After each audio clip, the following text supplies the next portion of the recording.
எங்க ஓட்டு எங்க உரிமை.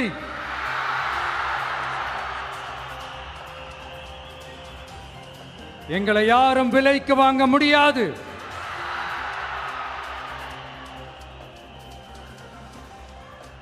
எங்க ஓட்டு விசில் சின்னத்துக்கு தான்.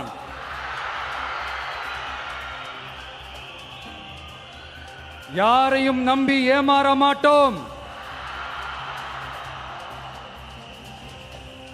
எங்க வார்த்தையிலிருந்து மாற மாட்டோம்.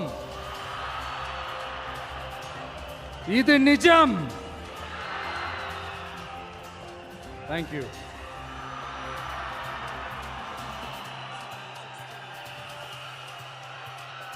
ஒரு குட்டி கதையிலிருந்து ஆரம்பிப்போமா?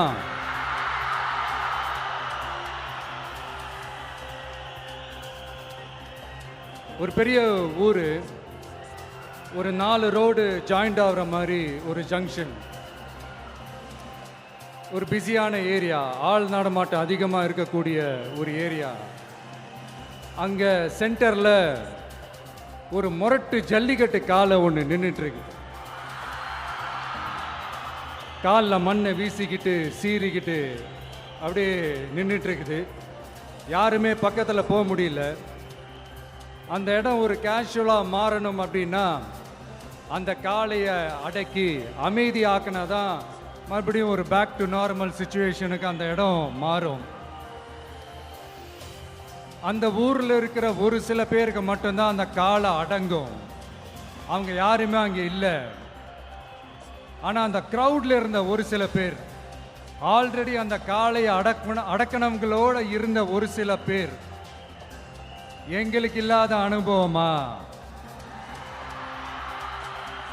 நாங்க பார்க்காத காளையா? நாங்க பார்க்காத மாடா? நாங்க போய் அடக்குறோம்னு சொல்லிட்டு உள்ள போறாங்க. ஒருத்தராலையும் அந்த காளையை தொடக்கூட முடியல. எல்லாரையும் அடிச்சு வீசி தூக்கி போட்டுருச்சு. இப்ப என்னடா பண்றது அப்படின்னு பார்க்கும்போது அந்த கூட்டத்தை விலக்கிட்டு ஒரு சின்ன பையன் ஒரு என்ட்ரி ஒன்று கொடுக்குறான்.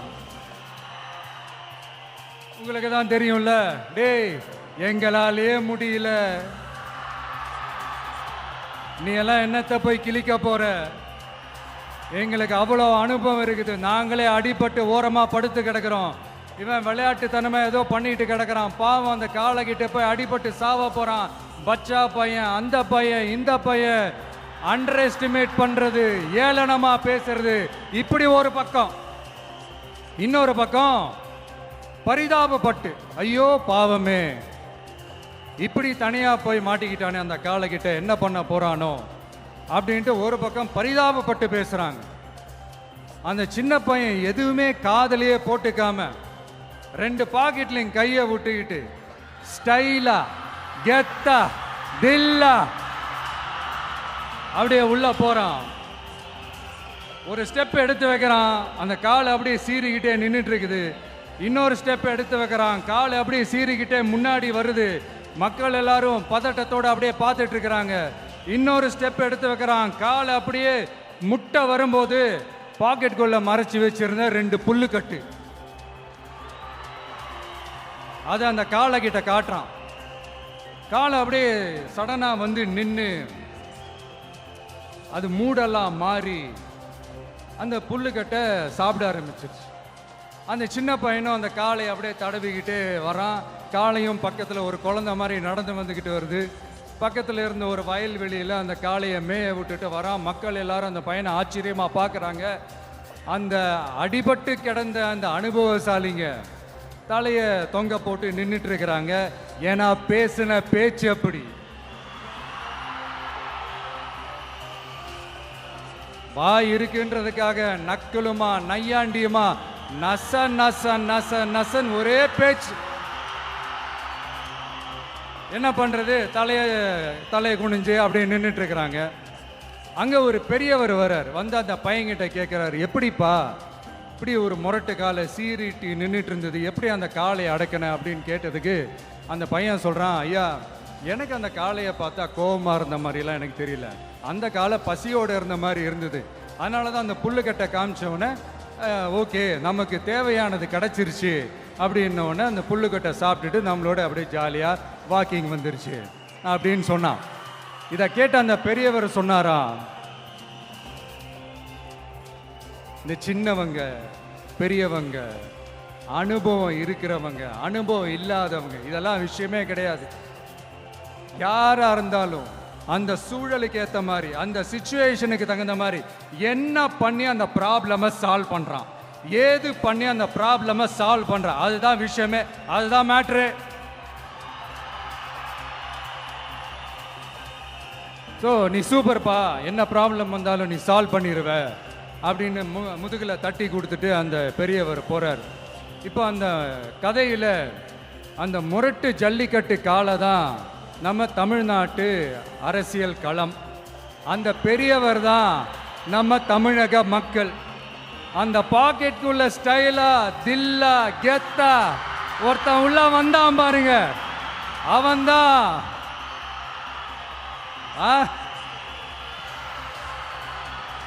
நான் இல்லைங்க, நான் இல்லை, நானு நீங்க நாம எல்லாருமா சேர்ந்து மாபெரும் மக்கள் சக்தியா இருக்கக்கூடிய நம்ம டிவிக்கு,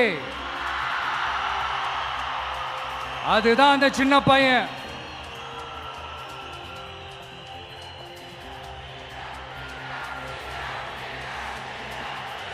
தேங்க்யூ தேங்க்யூ தேங்க்யூ.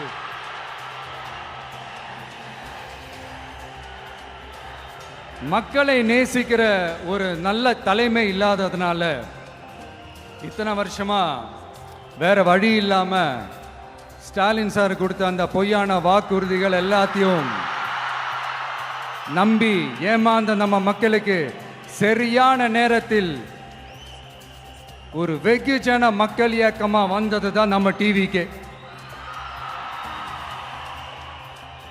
அந்த முரட்டு ஜல்லிக்கட்டு கால கதை ஏன் சொன்னோம், எதுக்கு சொன்னோம், யார் யாருக்கெல்லாம் சொன்னோங்கிறது புரிய வேண்டியவங்களுக்கு புரியும்னு நினைக்கிறேன்.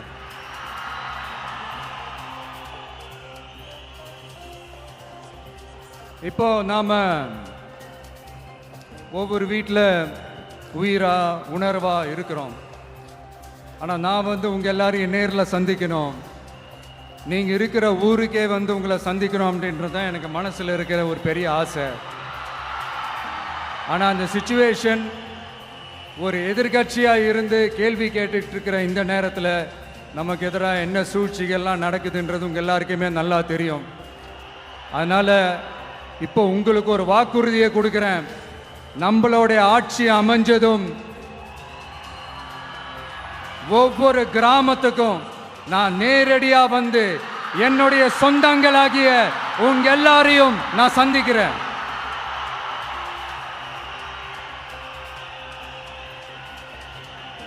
கொஞ்ச நாளைக்கு முன்னாடி நம்ம ஸ்டாலின் சார் ஒரு உருட்டு ஒன்று உருட்டினாரு, நீங்க கேள்விப்பட்டிருப்பீங்க. இப்போ வரப்போற எலெக்ஷன் எதுக்கான எலெக்ஷன்?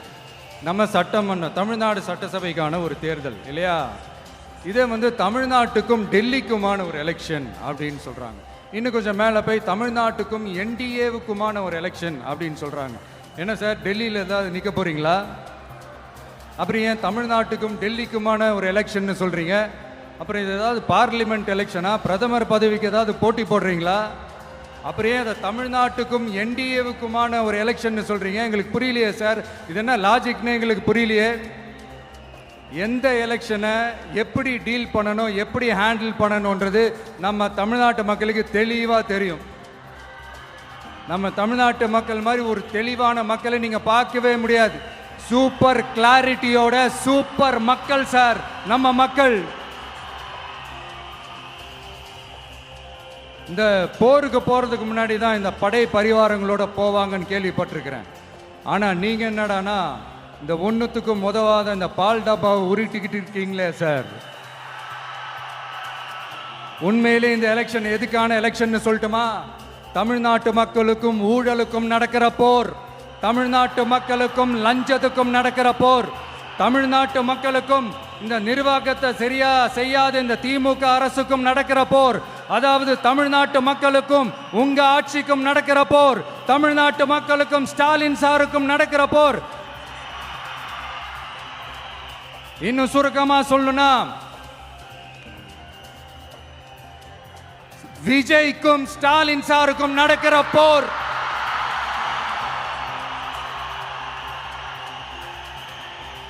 இதுக்கு நடுவுல இந்த என்டிஏ டெல்லி இதெல்லாம் என்ன லாஜிக்னே புரிய மாட்டேங்குது சார். தமிழ்நாடு தான் விஜய், இந்த விஜய் தான் தமிழ்நாடு. தூய சக்தி டிவிகேவுக்கும் தீய சக்தி டிஎம்கேவுக்கும் தான் இந்த போர்.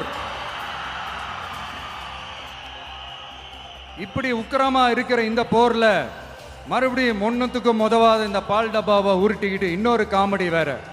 அது என்னடான்னா, அவரோட ஆட்சியில தான் தமிழ்நாடு சூப்பர் ஸ்டார் மாநிலமா இருக்குதான். கரெக்ட், தமிழ்நாடு சூப்பர் ஸ்டார் மாநிலம் தான்.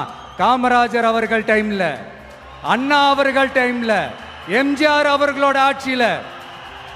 இன்னைக்கு ஒன்னுத்துக்கும் உதவாத இந்த உல்டா மாடல் ஆட்சியில தமிழ்நாடு சூப்பர் ஸ்டார் மாநிலமாலாம் ஒண்ணு இல்ல, சூப்பர் ஸ்டாண்ட் அப் காமெடிக்காரர் நடத்துற மாநிலமா மாறிடுச்சு. மக்களே, உங்களுக்காக மட்டுமே தான் வர தடைகள், சதிகள், சூழ்ச்சிகள் எல்லாத்தையும் தாண்டி இந்த 2026 இந்த தேர்தலில் டிவிக்கு தில்லா நிற்கும்.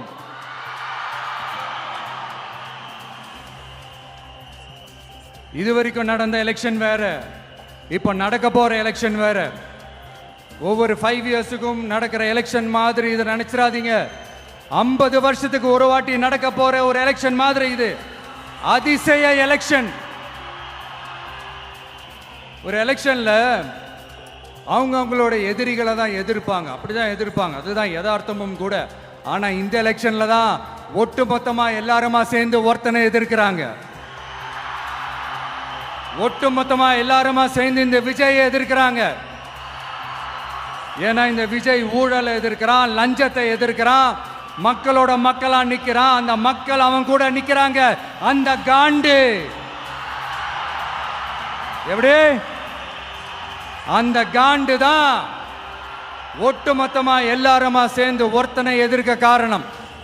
நீங்க எப்படி வேணா எதிர்த்துக்கங்க, ஆனா போட்டி 2 பேருக்கு நடுவில் உள்ளதான். ஒண்ணு இன்னொன்னு. இந்த எலெக்ஷன் டேல மேக்சிமம் என்ன பண்ணுவீங்க? போவீங்க, ஓட்டு போடுவீங்க, வருவீங்க, அவ்வளவுதான் உங்களுடைய பார்ட்டிசிபேஷன். ஆனா இந்த எலெக்ஷன்ல நீங்க பங்கெடுத்துக்க போறீங்க. எஸ், உங்க வீட்டில் இருக்கிற ஒரு விஜய் தான், உங்க வீட்டில் இருக்கிற ஒரு விஜய் தான் வேட்பாளரா நிக்க போறாங்க. உங்க வீட்டில் நிக்கிற ஒரு வேட்பாளர்னா அப்போ உங்க வீட்டில் இருக்கிற மற்றவங்க எல்லாருமே வாக்காளர்கள் தானே. உங்க அம்மா, உங்க அப்பா, உங்க அண்ணன், உங்க தம்பி, உங்க சொந்தம் டிவிக்கே வேட்பாளர் அப்படின்னா அப்போ உங்க ஓட்டு விசில் சின்னத்துக்கு தான் எல்லாருக்குமே தெரியும். ஏன், நம்மளோட எதிரிகளுக்கு கூட அது நல்லாவே தெரியும். அதனாலதான் நமக்கு எதிராக அவ்வளவு அவதூறு பரப்புறாங்க. என்னென்ன அவதூறு பரப்புறாங்கன்றது உங்களுக்கே நல்லா தெரியும். ஆனா அவங்களுக்கு தெரியாது, ஏன் மேல அவதூறு பரப்புனா அது மக்கள் மேல அவதூறு பரப்புற மாதிரின்னு. எனக்கு அரசியல் தெரியலன்னு சொன்னா அது மக்களுக்கு அரசியல் தெரியலன்னு சொல்ற மாதிரின்னு. என்ன அசிங்கமா பேசினா அது மக்கள் அசிங்கமா பேசுற மாதிரின்னு. எனக்கு எதிராக செய்யற ஒவ்வொரு செயலும் அது மக்களுக்கு எதிராக செய்யற செயல் அவங்களுக்கு தெரியாம போச்சு.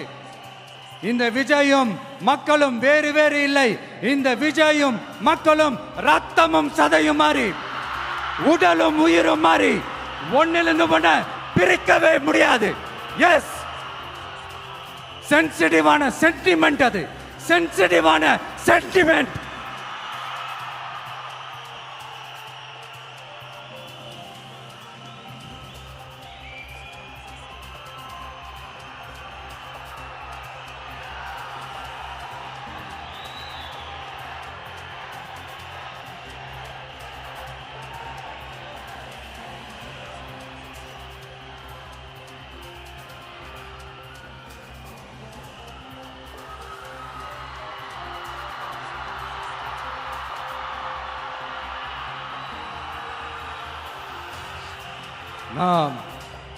சாரி, இதை யாரும் அசைக்க முடியாது. மக்களை நேசிக்கிற விஜய் வேணுமா, மக்கள் விரோத ஆட்சி நடத்துற ஸ்டாலின் சார் வேணுமா? இந்த விஜய் நம்புறீங்களா, ஸ்டாலின் சார் நம்புறீங்களா? Proof. This is the proof.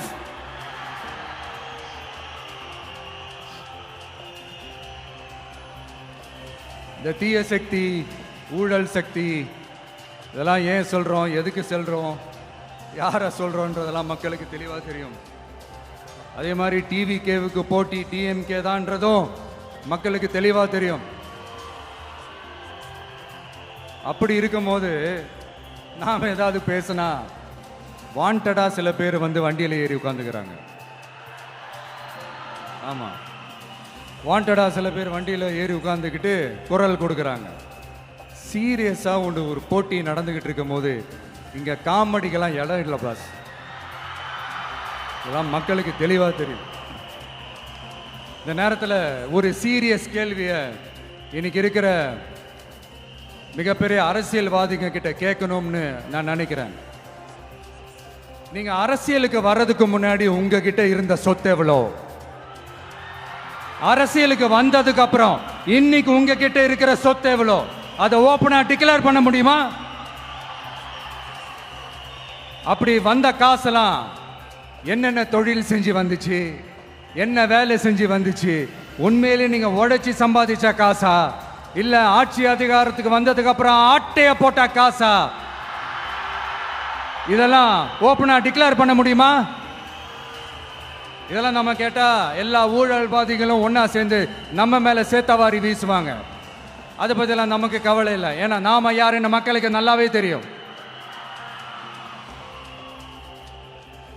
எனக்கு ஒரு புது ஃப்ரெண்ட், புது நண்பர் ஒருத்தர் கிடைச்சிருக்கார். யார் தெரியுமா? தெரியாதா? முதல்வர் அவர்கள் தான். இப்போ ஒரு நிருபர் ஒருத்தர் கேட்ட கேள்விக்கு எனக்கு எதிரிகள்லாம் யாரும் இல்லை, அவங்க எல்லாருமே எனக்கு நண்பர்கள் தான் அப்படின்னு சொன்னாங்களே. அப்படி நாங்கெல்லாம் உங்களுக்கு நண்பர்கள்னா அப்புறம் ஏன் சார் கரூர் விஷயத்துல ஏன் மேல பழி தூக்கி போட்டீங்க?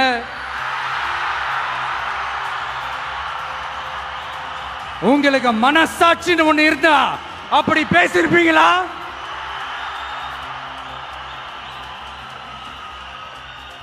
அப்படி நாங்களாம் உங்களுக்கு நண்பர்கள்னா ஒரு ஈவெண்ட், ஒரு ஃபங்க்ஷன் நடத்துறதுக்கு ஒரு இடமோ ஒரு பர்மிஷனோ ஏன் கொடுக்க மாட்டேன்றீங்க? எல்லாத்தையும் நீங்களே பண்ணிட்டு போற போக்கில் அப்படியே பொய்களா அடிச்சு விட்டுக்கிட்டு இருக்கீங்க. உங்களோட உண்மையான நண்பர்கள் யாருன்னு சொல்லட்டுமா? லஞ்சம், ஊழல், அரசியல் ஆதாயம், இதெல்லாம் தான் உங்களோட உண்மையான நண்பர்கள். பர்சனலா நீங்க எப்படி வேணா இருந்துக்கங்க சார், நமக்கு அதை பத்தி கவலை இல்லை, நமக்கு அது அவசியமும் இல்லை. ஆனா உங்க ஆட்சி தான் தப்பான ஆட்சி, தமிழ்நாட்டுக்கு தேவையில்லாத ஆட்சி. கொஞ்ச நாளைக்கு முன்னாடி கற்பனையா ஒரு விஷயம் ஒன்று சொன்னேன். இந்த முதல்வர் கூட விசில் சின்னத்துக்கு தான் வாக்களிப்பாரு அப்படின்ட்டு கற்பனையா ஒன்று சொன்னேன். ஆனா இன்னைக்கு நிஜமாவே நமக்கு ஆதரவா ஒரு கோஷத்தை எழுப்பியிருக்கிறாங்க. அது என்ன தெரியுமா? எங்க வாக்கு சாவடி வெற்றி வாக்கு சாவடியா. அதுக்கு அர்த்தம் என்ன தெரியுமா? எங்க வாக்கு சாவடி விஜய் வாக்கு சாவடின்னு அர்த்தம்.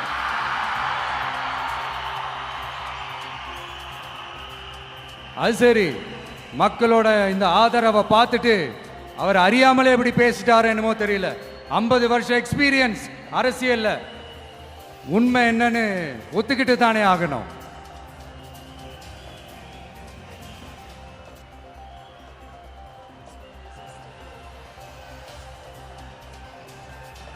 ஜனநாயகம்ங்கிறது பெரும்பான்மை ஆட்சி அதிகாரம் சார்ந்தது மட்டும் இல்லை, சிறுபான்மை மக்களின் உரிமைகள் உணர்வுகளும் புனிதம்னு நினைச்சு அதையெல்லாம் காப்பதற்கு பெயர் தான் ஜனநாயகம்னு 1963 அறிஞர் அண்ணா பார்லிமெண்ட்ல பேசினதை நாம இங்க சொல்றது ரொம்ப பொருத்தமா இருக்கும். அறிஞர் அண்ணா சொன்னது தான் டிவிகேவோட நிலைப்பாடும். இந்த ஸ்டாண்ட்ல நாம 100% உறுதியா இருப்போம். யாருக்காகவும் எதுக்காகவும் இதுல சமரசமே கிடையாது. மதச்சார்பற்ற சமூக நீதி தன்மை தான் நம்ம அடிப்படை கொள்கைகள் ஒன்று. அதில் எந்த மாற்றமும் எப்பவும் கிடையாது. ஆனா இதெல்லாம் மறந்துட்டு எப்படியாவது எதையாவது செஞ்சு ஓட்டு வாங்குறதுக்காகவே இங்க சில பேர் இருக்கிறாங்க. அவங்கள மாதிரி நமக்கு அப்படி சில பிரச்சனைகள்ல எரியற நெருப்புல எண்ணெய ஊத்துற எண்ணமே இல்ல.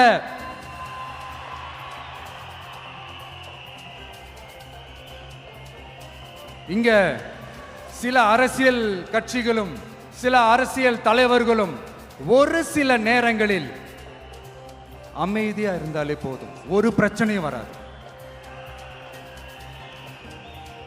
இப்போ கரண்ட்ல இருக்கிற சில பிரச்சனைக்கு வருவோம்.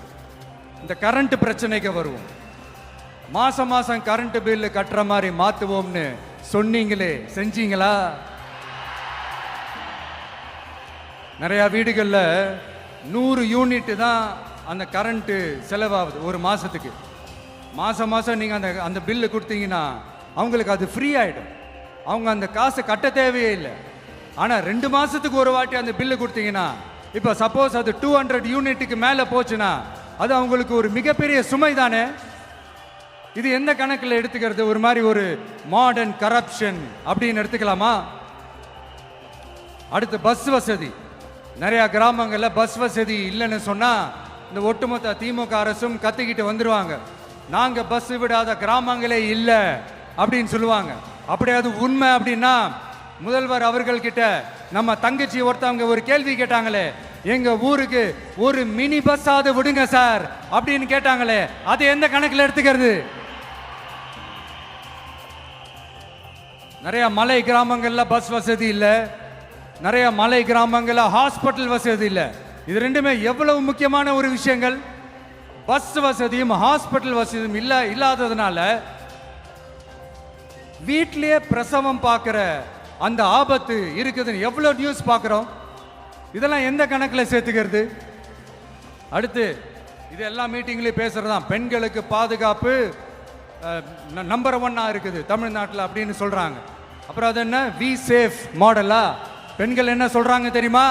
அது வி சேஃப் மாடல் இல்ல, வி ஆர் நாட் சேஃப் மாடல்னு சொல்றாங்க. இப்படி இருக்கிறப்போ தமிழ்நாட்டில் எங்க போனாலும் பெண்களுக்கு பாதுகாப்பு அப்படியே கொட்டி கிடக்குதான். இப்படி சொன்னா எப்படி சார்? கேட்கறவங்க என்ன கேசரி சாப்பிடுறாங்க நினைச்சீங்களா?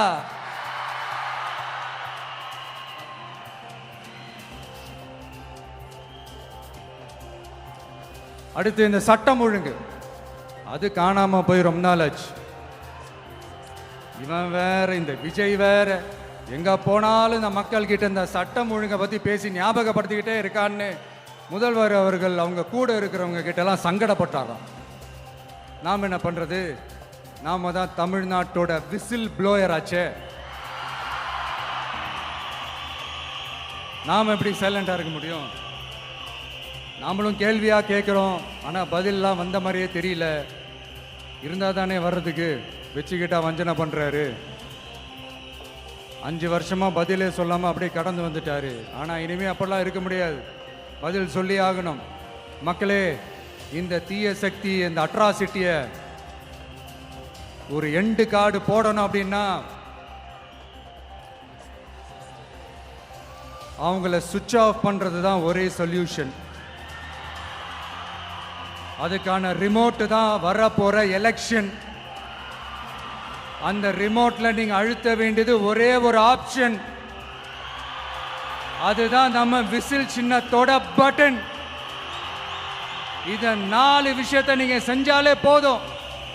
ஒவ்வொரு இவிஎம் மெஷின்லயும் விசில் சின்னத்துக்கு நேரா இருக்கிற அந்த பட்டனை பச்சக்கு பச்சக்கு பச்சக்குன்னு ஒரு அழுத்துங்க.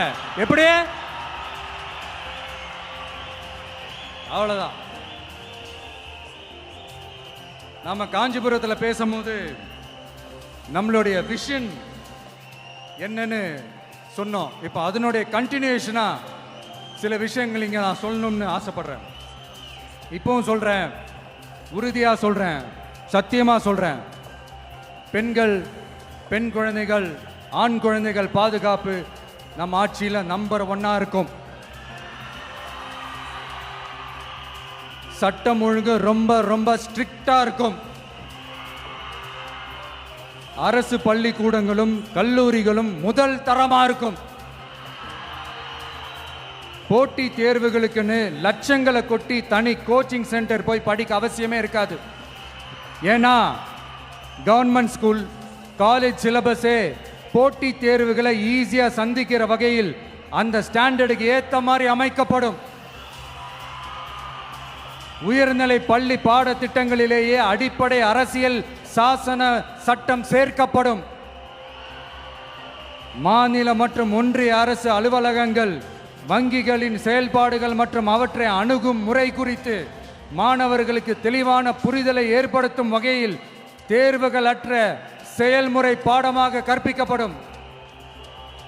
இந்தியா முழுக்க உள்ள ஒன்றிய அரசு சார்ந்த கல்வி நிலையங்கள் மற்றும் அதன் சேர்க்கை அட்மிஷன் குறித்து புரிதலும் தெளிவும் மாணவர்களுக்கு உருவாக்கப்படும். அனைத்து அரசு பள்ளிகளிலும் பெண் குழந்தைகளுக்கு சுத்தமான, சுகாதாரமான மற்றும் தரமான கதவுகள் பொருத்தப்பட்ட ரெஸ்ட் ரூம்கள் அமைப்பது உறுதி செய்யப்படும். போதைப் பொருட்கள் இல்லாத தமிழகம் உருவாக்கப்படும். மாவட்ட கலெக்டர்கள் மற்றும் எஸ்பிக்களில் சரி பாதி பெண்களாக இருக்கும்படி செய்வோம். மலை கிராமங்களில் அரசு ஆரம்ப சுகாதார நிலையங்கள் பிரசவம் பார்க்கும் வசதியுடன் அமைக்கப்படும். பஸ் போக்குவரத்து இல்லாத கிராமங்கள் மற்றும் மலை கிராமங்களே இல்லை என்ற நிலை உருவாக்கப்படும். ஏற்கனவே அமைப்பு சாரா தொழிலாளர்கள் அமைப்பு இருந்தாலும் ஆட்டோ, டாக்ஸி மற்றும் லாரி டிரைவர்களுக்கென அவர்களின் நலன்களுக்காகவும் குடும்ப நலன்களுக்காகவும் தனியாக நல வாரியம் அமைக்கப்படும். தென் தமிழகம் உட்பட தமிழகத்தின் தேவையான பகுதிகளில் தொழிற்சாலைகள் அமைக்கவும் தொழில் வளம் பெருக்கவும் தனி கவனம் செலுத்தப்படும். விவசாயிகள், மீனவர்கள் மற்றும் நெசவாளர்களின் கருத்துக்களை அறிந்து அவர்களுக்கான திட்டங்கள் காலத்தின் தேவைக்கேற்ப உருவாக்கப்படும். இப்போ நம்ம ஸ்டாலின் சார் அறிவாலயம் பக்கத்தில் யாரு நடந்து போனாலும், அறிவாலயம் பக்கத்தில் யாரு நிழலுக்கு ஒதுங்கினாலும் கூட்டணியில் சேர்த்துக்கிறாரு. அந்த வச்சிருக்கிற பணத்தில் ஒரு பங்கு ஒன்று கொடுத்து அதுக்கு பேர் கல்லாப்பெட்டி கூட்டணின்னு வச்சிருக்கிறேன். இந்த கல்லாப்பெட்டி கூட்டணியை ரொம்ப கஷ்டப்பட்டு சேர்த்திருக்கிறார். ஆனால் அவருக்கு நான் சொல்றேன், இந்த அறத பழைய கூட்டணி கணக்குகளோ இந்த கொள்ளையடிச்ச பணத்தையே வச்சு எங்க மக்களை ஏமாத்தி எல்லாம் ஜெயிக்க முடியாது. ஏன்னா இது மாபெரும் மக்கள் சக்தியான வித்தியாசமான விசில் புரட்சி எலெக்ஷன்.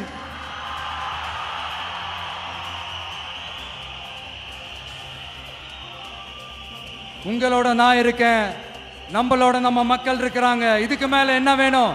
கான்பிடென்ட்டா இருங்க, நல்லதே நடக்கும், வெற்றி நிச்சயம். மீண்டும் சந்திக்கும் வரை நன்றி, வணக்கம்.